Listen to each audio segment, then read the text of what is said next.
बिस्मिल्लाहिर्रहमानिर्रहीम। अस्सलाम वालेकुम स्टूडेंट्स, मैं हूं हसन फरीद, आपका फिजिक्स टीचर। स्टूडेंट्स, आज का हमारा आर्टिकल है इलेक्ट्रिकल प्रॉपर्टीज ऑफ सॉलिड्स। आइए डिस्कस करते हैं कि इलेक्ट्रिकल प्रॉपर्टीज ऑफ सॉलिड्स क्या हैं। स्टूडेंट्स, आपको मालूम है कि जब भी मेरे पास एक कॉपर की वायर हो और उसके साथ मैं एक बैटरी अटैच करूं तो बैटरी उसमें से अच्छा खासा करंट जो है वो फ्लो करवाना शुरू कर देती है। लेकिन students, on the other side, अगर यहां पर कॉपर की वायर की बजाय एक वुड हो, लकड़ी हो, तो आप देखते हैं कि उस लकड़ी में से कोई करंट फ्लो नहीं करता।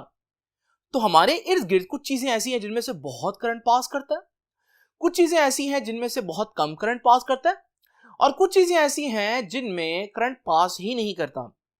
तो मुझे अब क्या करना पड़ेगा, ये जितना भी सॉलिड है इसको डिवाइड करना पड़ेगा, इनकी कैटेगरीज बनानी पड़ेंगी on the basis of their electrical conductivity, कि उनकी कंडक्शन के हिसाब से उनकी कैटेगरीज बनानी पड़ेंगी मुझे। तो वो कैटेगरीज क्या हैं?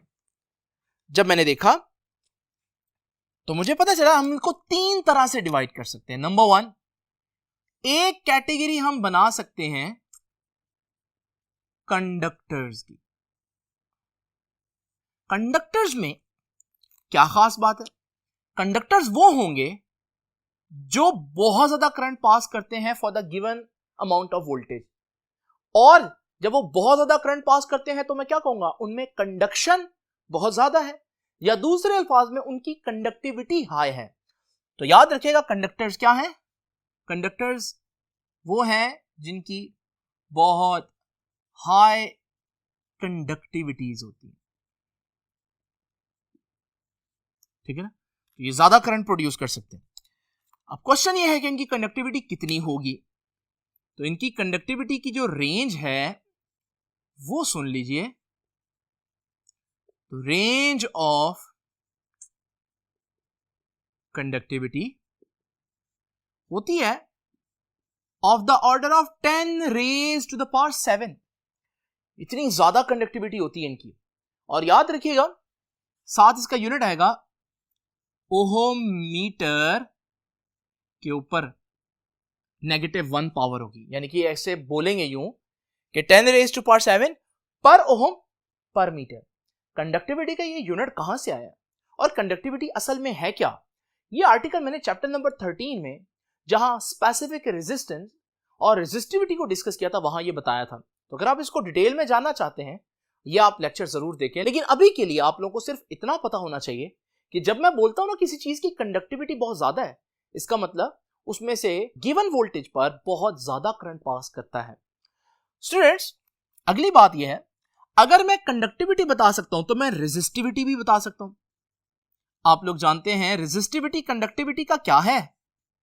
रेजिस्टिविटी कंडक्टिविटी का रेसिप्रोकल है। तो अगर आपसे कोई रेजिस्टिविटी पूछे तो कोई मुश्किल काम नहीं है, ये कंडक्टिविटी है तो इसका रेसिप्रोकल रेजिस्टिविटी होगा।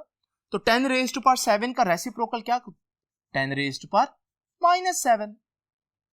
और यूनिट भी इनवर्स हो जाएगा, तो पर ओहम की जगह ओहम आ जाएगा, और जो पर मीटर है उसकी जगह मीटर आ जाएगा। ये है रेजिस्टिविटी का यूनिट।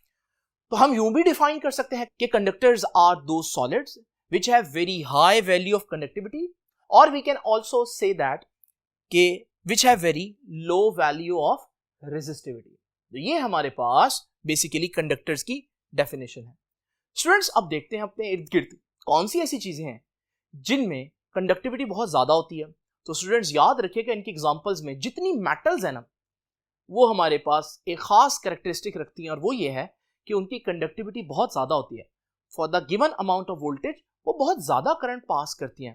तो याद रखिएगा, इनकी एग्जांपल्स में कौन आ जाएगा जी?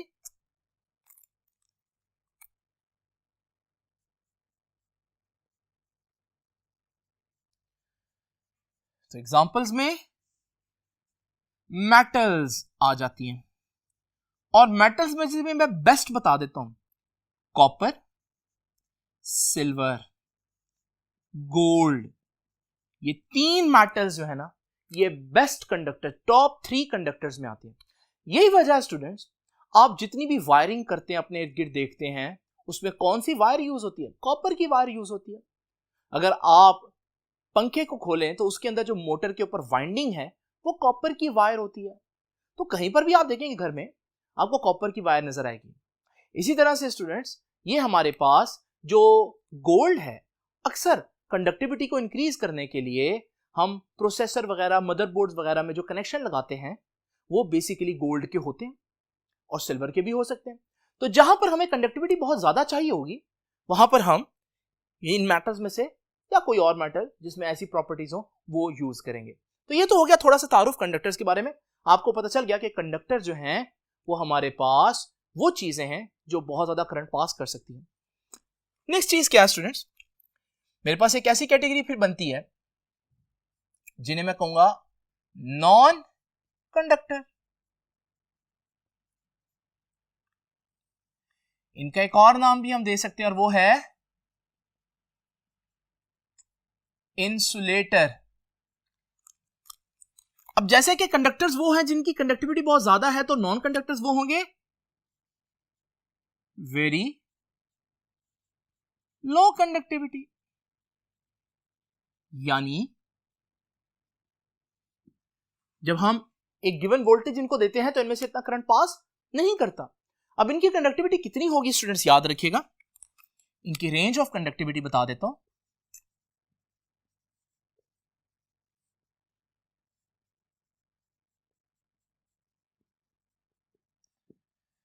इनकी रेंज ऑफ कंडक्टिविटी है 10 raise to power -20 to 10 raise to power -10 पर ओम पर मीटर। तो देखिए कहां 10 की पावर +7 और कहां 10 की पावर -20 और 10 की पावर -10, इसके दरमियान में इनकी कंडक्टिविटी थी। तो पता चला कि इनकी कंडक्टिविटी बहुत कम होती है, इनमें से करंट इतना पास नहीं करता। और अगर मैं रेंज ऑफ कंडक्टिविटी बता सकता हूं तो डेफिनेटली मैं रेंज ऑफ रेजिस्टिविटी भी बता सकता हूं, क्योंकि resistivity is just the reciprocal of conductivity. तो अगर रेजिस्टिविटी की कंडक्टिविटी ये है तो रेजिस्टिविटी कितनी होगी 10 रेज टू पावर 10। देखो -10 को +10 कर दिया, पावर पॉजिटिव कर दिया, और ये -20 को पावर +20 कर दिया, और यूनिट में जो -1 आ रहा था वो भी हटा दें, उसको भी +1 कर दें। तो ये है रेंज ऑफ रेजिस्टिविटी। तो इसका मतलब व्हाट आर नॉन कंडक्टर्स? तो how can you define non conductors और इंसुलेटर्स?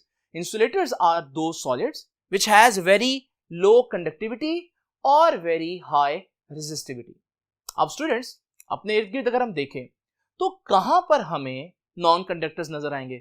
स्टूडेंट, जिस तरह से कंडक्टर्स इंपॉर्टेंट है, करंट का फ्लो इंपॉर्टेंट है, बिल्कुल इसी तरह से करंट के फ्लो को रोकना भी बड़ा इंपॉर्टेंट है, वरना तो हर वक्त हर शख्स को करंट ही लगता रहे। तो शॉक से बचने के लिए हम इनको यूज करते हैं। तो याद रखिएगा, आपको अक्सर कहा जाता है कि लकड़ी में से करंट नहीं पास कर सकता। इसी तरह आपको यह कहा जाता है कि प्लास्टिक में से और रबर में से करंट नहीं पास कर सकता, इसलिए जब भी आप कपड़े इस्त्री करें तो रबर के जूते या प्लास्टिक के जूते जरूर पहने। तो इसका मतलब इनकी जो टिपिकल एग्जांपल्स है नॉन कंडक्टर्स की वो क्या है?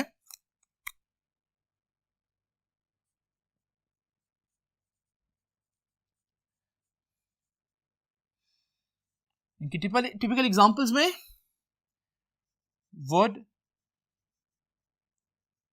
Diamond, plastic, rubber etcetera. तो स्टूडेंट्स, प्लास्टिक की कई किस्में होती है, कोई कम भी हो सकता है, कोई ज्यादा भी हो सकता है, लेकिन ये टिपिकल एग्जांपल्स हैं जो आप लोगों को पता होनी चाहिए। नाउ स्टूडेंट्स, अब जरा देखते हैं, ये हमने दो एक्सट्रीम्स देखी। एक एक्सट्रीम में कंडक्टिविटी बहुत ज्यादा है, एक तरफ कंडक्टिविटी बहुत कम है।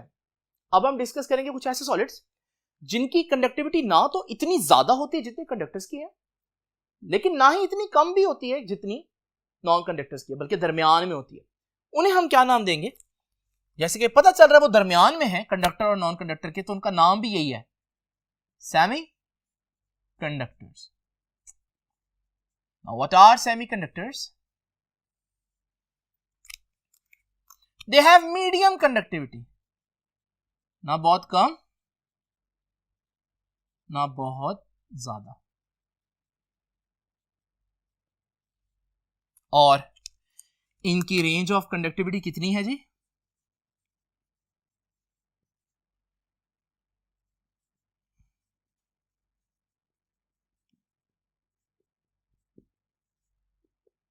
10 raised to the power -6 to 10 raised to the power -4 per ohm per meter।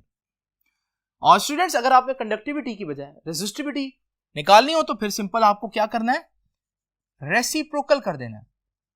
तो range of resistivity,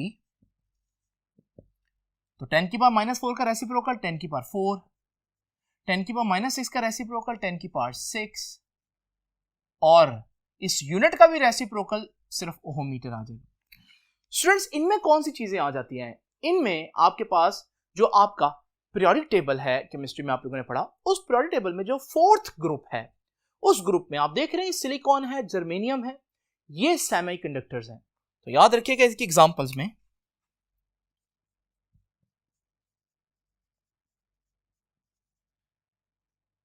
silicon, germanium